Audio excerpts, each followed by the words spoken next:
Iya, ketemu materi hari ini tentang kebersamaan, persaudaraan, dan kekeluargaan. Tiga kata yang hampir sama pengertiannya. Hanya semua dari latar belakang berbeda dalam mesti hidup bersama. Bisa dalam keluarga, bisa juga di luar. Bisa juga dalam hubungan keluarga, darah, tapi juga bisa di luar itu. Ya, kebersamaan itu bisa saja terjadi dalam kehidupan keluarga, orang satu hubungan darah, satu kalau bisa. Hanya hidup bersama, melakukan pekerjaan bersama, bisa dalam satu keluarga, tapi juga bisa terjadi di luar itu. Hanya orang yang tidak saling mengenal, tidak ada hubungan darah, tapi dong bisa hidup bersama. Misalnya dalam satu perkumpulan atau satu organisasi. Kan hidup bersama. Hanya bagaimana merancang bersama, ketemu punya tujuan yang mesti ketemu capai, lalu ketemu usaha bersama untuk mencapai itu. Itu bisa di luar keluarga yang punya hubungan darah, tapi ada juga di luar itu. Toh. Jadi ini bisa terjadi dalam keluarga, tapi juga bisa jadi di beberapa keluarga atau dengan orang lain yang tidak punya hubungan satu dengan yang lain. Itu kebersamaan. Atau kita bisa bilang orang-orang yang punya tujuan bersama dan akan dicapai bersama. Misalnya ketemu di dalam persekutuan pensiunan, ya ketemu orang-orang satu penanggungan, satu tujuan, ketemu bikin apa untuk ketemu di hari tua, misalnya begitu. Ada di sepak bola, ada di mana-mana. Di dalam kebersamaan itu yang diutamakan adalah kepentingan bersama, bukan kepentingan pribadi. Itu jadi di situ dia punya inti. Jadi di dalam kebersamaan, kepentingan bersamalah yang diutamakan, bukan kepentingan pribadi. Itu di dalam kebersamaan. Yang kedua, egoisme pribadi itu mesti menurun supaya yang bersama itu yang muncul. Kan manusia ini ego. Nah, tapi itu mesti menurun supaya ketemu bisa bersama-sama, kerja bersama, hidup bersama, dan semuanya bersama. Tapi satu yang paling hebat adalah kebersamaan itu terdiri dari kepelbagaian. Karena kebersamaan itu bisa dari satu kesatuan semungkin. Kalau kesatuan kita mau kerja apa? Karena semua satu saja yang ini. Tapi terdiri dari kepelbagaian. Itu kita bisa pelajari di situ. Jadi inti dari kebersamaan itu adalah kepentingan bersama lebih daripada kepentingan pribadi. Itu berarti kira yang pertama dari kebersamaan.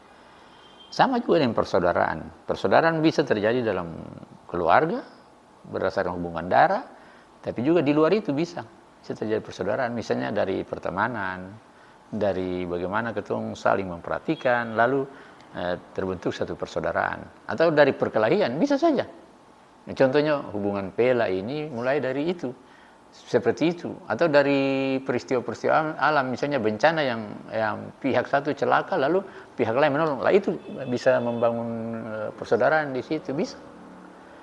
Tapi yang paling jelas persaudaraan yang bisa kita membaca di dalam Alkitab itu antara Daud dan Yonatan. Nah, itu yang jelas. Padahal dong bukan hubungan darah, malah sebenarnya musuh. Karena Daud ini sebagai ancaman untuk menduduki raja Israel, ganti Saul. Nah, tapi dia dengan Saul pun ada begitu hidup bersaudara. Sampai-sampai sebenarnya Saul mau bunuh Yonatan bisa saja. Hanya sampai dia caci maki Yonatan, anak ini, anak sundal, anak ini, dan sebagainya. Karena apa? Karena persaudaraannya dengan Daud begitu kental, lebih daripada orang satu darah, hubungan darah. Nah, itu bisa baca nanti di 1 Samuel 18 ayat 1 dan seterusnya. Saya kira itu persaudaraan. Jadi di persaudaraan ini ada nilai yang mesti kita ambil, yaitu saling mengasihi. Artinya saling percaya, rela berkorban. Itu Yonatan mati-mati, tapi dia bilang Daud ada izin karena dia ada urusan ini. Padahal dia suruh Daud lari. Nah, jadi rela berkorban, saling percaya, dan dia betul-betul percaya. Ingatan kalau saya jadi raja jangan saya lupa beta pun keturunan. Jadi dia percaya betul Daud akan memperhatikan dia pun keturunan, dan memang terjadi dalam kehidupan Daud sebagai raja. Dia sangat memperhatikan keluarga. dari Yonatan ini. Ya, berarti kira itu. Jadi di dalam persaudaraan itu yang penting adalah saling mengasihi, berjuang bersama untuk untuk membangun kepercayaan satu dengan yang lain. Jadi ada pengorbanan di situ. Jadi mesti rela berkorban di persaudaraan. Tapi tadi kalau di kebersamaan itu kepentingan bersama itu lebih penting daripada kepentingan pribadi. Itu nilai yang sedikit bedanya, tapi hampir kata-kata ini hampir pengertiannya sama. Ya, jadi ada kata-kata puitis atau kata-kata mutiara di situ yang ditulis entah oleh siapa, juga dikutip mungkin. Jadi tentang persaudaraan sejati itu, saudara sejati itulah bagaimana. Ada di situ, nanti Econ baca saja. Hanya biar dilupakan tapi selalu mengasihi dan hadir untuk membantu. Ini kata-kata puitis, kata-kata mutiara. Nah, artinya dia melukiskan persaudaraan sejati itu seperti itu. Kalau pemazmur dalam 133 dia melukiskan juga lain. Tapi kalau yang ini dia lukis seperti ini. Misalnya saudara sejati adalah dia yang selalu dilupakan, tapi dia selalu mencintai dan selalu ada di setiap kondisi untuk membantu. Itu kata-kata mutiara, kata-kata puitis yang menceritakan tentang persaudaraan sejati. Jadi walaupun dikecewakan, dia tidak pernah berhenti untuk menyayangi. Walaupun selalu disakiti, tak pernah membenci. Dia yang selalu berkorban, tapi tak pernah merasa lelah. Dia yang selalu dilupakan, tapi dia tak pernah melupakan.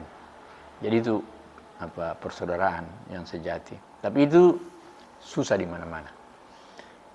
Artinya kita belum jumpai di tokoh mana yang bisa menjelaskan seperti itu.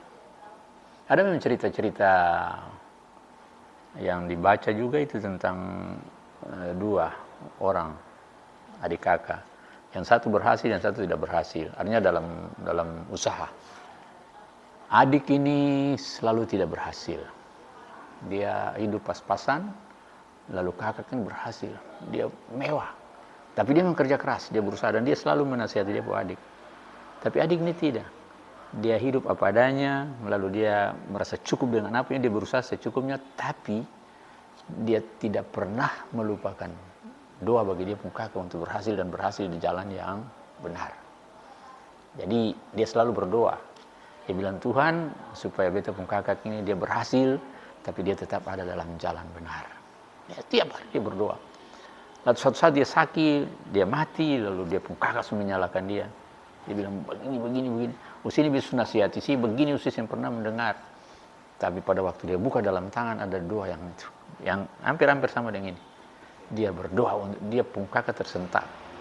Jadi walaupun dia hidup kurang, tapi dia selalu berdoa.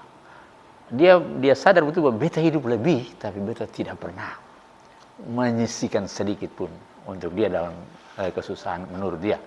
Nah, itu baca doa yang dia pun itu tulis dalam kertas yang setiap hari dia sampaikan itu. Luar biasa. Itu.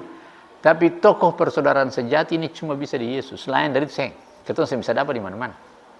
Artinya kita boleh ambil satu sisinya, tapi yang disebut oleh ucapan-ucapan ini kata-kata mutiara ini, seng ada. Dikecewakan, disakiti, dihianati, tapi tetap membela. Itu cuma Yesus, lain seng. Nah itu. Jadi ada di toko itu. Mungkin ada di toko-toko Alkitab yang lain, tapi yang paling jelas di situ. Beta kira itu persaudaraan sejati begitu yang beta kira bisa kita pengorbanan, kasih, percaya, hanya saling mempercayai satu dengan yang lain sehingga ini persaudaraan sejati bisa terjadi. Contoh, orang bikin pela, itu dong bersumpah. Jadi resiko apapun yang terjadi, dong tetap punya hubungan tetap baik. Nah itu. Beta kira itu contoh-contoh persaudaraan sejati di antara kita sebagai manusia. Yang terakhir kekeluargaan. Kekeluarga adalah lingkungan di mana beberapa orang yang masih memiliki hubungan darah bersatu. Keluarga inti misalnya bapak, mama dan anak, atau juga pelayan-pelayan, pekerja-pekerja, orang kerja dalam rumah. lebih besar hubungan keluarga itu. Lalu membangun ikatan berdasarkan hubungan darah. Dong bertumbuh bersama, lalu dong berinteraksi satu sama lain, dan dalam perannya masing-masing dong bagi. Misalnya kita dalam keluarga, mama, papa, anak-anak masing-masing sudah dia berperan. Itu bertumbuh bersama dalam interaksi setiap hari itu. Bapak pun kerja apa, mama kerja apa, anak-anak kerja apa, itu dilakukan terus bersama. Dan ketemu punya kebiasaan, atau di sini dia bilang budaya ini, ketemu menciptakan, lalu ketemu pertahankan itu untuk berlaku bagi ketemu pun keluarga. Jadi itu berlaku khusus di ketemu keluarga. Misalnya cara bagaimana ketemu makan, cara bagaimana ketemu melayani tamu, cara bagaimana ketemu pun hidup sehari-hari, cara bagaimana ketemu menyelesaikan pekerjaan, itu khas masing-masing orang. Khas itu. Jadi itu yang di sini dia bilang, kata dong menciptakan budaya, artinya kebiasaan-kebiasaan dong dalam keluarga, lalu dong memperjuangkan, mempertahankan itu di tengah-tengah pertumbuhan keluarga-keluarga yang lain. Nah, jadi ini, ketemu ini pun khas begini. Jadi keluarga pun khasnya begini, tapi ketemu semua harus bagaimana dalam satu kehidupan lebih besar, misalnya berjemaat. Saya pikir itu. Jadi keluarga itu lebih kental dengan hubungan darah, hubungan antara orang-orang yang satu darah. Nah, lalu itu dibangun dan bersama dalam fungsi peran, lalu menjaga, membentuk budaya dan menjaganya. Saya pikir itu yang disampaikan. Nah, kemudian kita pindah di tujuan itu. Tujuan dari kebersamaan, persaudaraan, dan kekeluargaan. Nah, di sini dia tulis sedikit saja. Ya, Nina. Jadi tujuan dari hal-hal itu, misalnya kebersamaan. Tujuan dari kebersamaan itu hal kecil yang biasa itu menjadi hal yang istimewa kalau dikerjakan secara dalam kebersamaan. Jadi di sini dia bilang, jadi tujuan daripada kebersamaan itu adanya hal-hal kecil yang biasa dikerjakan dalam kebersamaan itu menjadi hal yang istimewa bagi keluarga. Nah, tapi beta mau bilang lagi di sini, karena di sini saya tulis hal atau masalah besar dan berat dikerjakan dalam kebersamaan menjadi ringan dan sangat sederhana. Artinya kalau masalah-masalah berat kita hadapi sendiri berat, besar. Tapi kalau kita secara bersama-sama memikul dan mengusahakan secara bersama, saya nggak ada, ringan saja, kecil saja. Dan itu bisa dikerjakan secara bersama. Tapi dia tulis di sini. Cuma dia bilang hal-hal sederhana, kalau kerjakan dalam kebersamaan, dia menjadi yang istimewa. Nah, itu luar biasa. Ini juga puisi yang dong sampaikan. Tapi dia bilang, masalah besar dan berat, kalau dilakukan dalam kebersamaan, itu menjadi kecil dan ringan. Bisa dikerjakan dengan senang hati. Bisa ketemu pikul bersama. Jangan bilang, berat sama dipikul dan ringan sama dijinjing. Itu misalnya pepatah atau peribahasa seperti begitu. Itu begitu. Jadi kalau berat ketemu pikul sama-sama, kalau ringan ketemu rembeng sama-sama, habis. Pekerjaan itu berjalan dan saya bisa baku melawang. Tapi kalau ketemu mulai baku melawang, sing kebersamaan, tidak berat saja dan tidak selesai-selesai. Nah, itu berarti kira bertambah saja di yang ini. Jadi kebersamaan itu bisa mengubah sesuatu yang biasa menjadi yang istimewa. Jadi luar biasa itu penulis ini juga kata-kata ini menarik. Artinya bisa merubah yang biasa menjadi yang istimewa. Nah, tentang persaudaraan itu sama tadi. Yang hal-hal penting dalam persaudaraan itu bagaimana saling percaya, saling mengasihi, lalu rela berkorban. Ini sama, di tujuan di sini sama.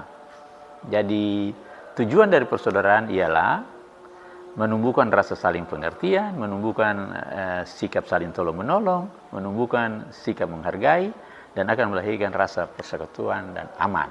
Orang di dalam persaudaraan itu senang, aman, damai, seperti pemazmur bilang di Mazmur 133. Alangkah baik dan indahnya apabila saudara diam dengan rukun dalam persaudaraan yang rukun. Indah seperti apa? Seperti itu, minyak dari kepala turun di leher, di janggut, di leher jubah dan janggut dan sebagainya, seperti gunung Hermon. Baik untuk kesehatan tubuh, tapi juga untuk kesehatan mental. Nah itu baik. Jadi persaudaraan itu dia juga bukan saja baik untuk tubuh, tapi juga baik untuk ketemu mental, jiwa. Saya pikir itu ada di situ tujuannya untuk saling tolong menolong, menumbuhkan saling menghargai, melahirkan rasa damai.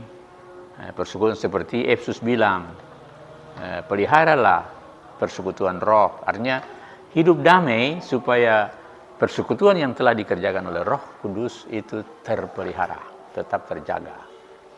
Maksudnya begitu, damai, aman, tentram.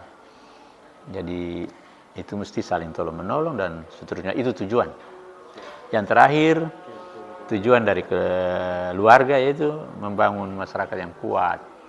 Karena kalau keluarga yang kuat, jamaat kuat, masyarakat kuat, negara kuat.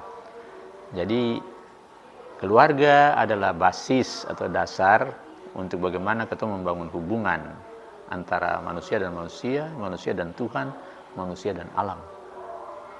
Bagaimana keakraban dalam keluarga ini akan terpancar sampai kepada keakraban ketemu dengan alam, tapi juga ketemu dengan Tuhan. Seperti ini yang sekarang ketemu bangun dalam kehidupan keluarga yang saling menolong, saling membantu, saling menghargai. Itu bagaimana ketemu dengan Tuhan. Bagaimana ketemu dengan alam. Begitu pula ketemu harus saling menghargai alam dengan segala yang ada padanya. Ya contoh-contohnya ada di sini, mengasihi dan sebagainya. Berarti kira bisa yang jelas ada sampai 8, 1 sampai 8. John nanti lihat saja, dikira itu. Dan nanti dijelaskan saja, tinggal pilih John, artinya nilai-nilai apa yang mau ketemu kembangkan di dalam kebersamaan. Nah, salah satu tadi itu utamakan kepentingan bersama itu lebih daripada kepentingan pribadi. Itu nilai itu. Ego ketemu itu mesti turun sehingga dia melebihi, sehingga kalau ego ketemu lebih kebersamaan jadi. Nah, ini mesti turun ketemu ego sedikit. Lalu bagaimana memperjuangkan kebersamaan, hanya memperhatikan orang lain juga dalam kebersamaan. Itu ada 2. Dalam persaudaraan bagaimana dan seterusnya. Ini yang mau diterangkan para anak. Kalau ketemu bilang ketemu hidup bersaudara, ya sama dalam itu. Ketemu boleh marah-marah, berkelahi, tapi habis itu biasa saja ketemu orang bersaudara itu tetap saling mengasihi. Susah di mana orang bikin beta tetap rasa terbeban. Itu persaudaraan. Nah, kemarin ketemu video orang meninggal, ada yang meninggal nih, dia pun satu kata atau kalimat yang orang selalu, dia mabuk, dia pemabuk, suka minum, tapi semua orang mengenalnya. Tapi dia pun kata satu yang orang ingat itu, ketemu boleh main. Artinya dia pun ucapan, sadaplah dia duduk renung. Jadi ketemu boleh main, tapi jangan main-main. Wah, kita bisa bermain tapi jangan main-main. Dia tahu dia maksud apa, tapi lalu Don jelaskan, dia bilang hidup ini bukan main-main. Ya, bukan mau mencari keselamatan. Artinya dia pun pengertian, mabuk tapi dia pun pengertian. Bukan untuk mencari keselamatan, tapi memelihara keselamatan yang sudah ada yang Tuhan beri. Luar biasa, laki-laki pamabuk, pendeta juga menjelaskan itu. Dia pemalu, tapi semua penjuru dunia kenal dia baik. Nah, cuma itu dia pun kalimat satu, dia bilang kita boleh bermain tapi jangan main-main. Artinya bisa minum ke apa, itu dia pun pengertian tuh, tapi jangan main. Jangan sampai celaka diri atau orang lain. Kira itu.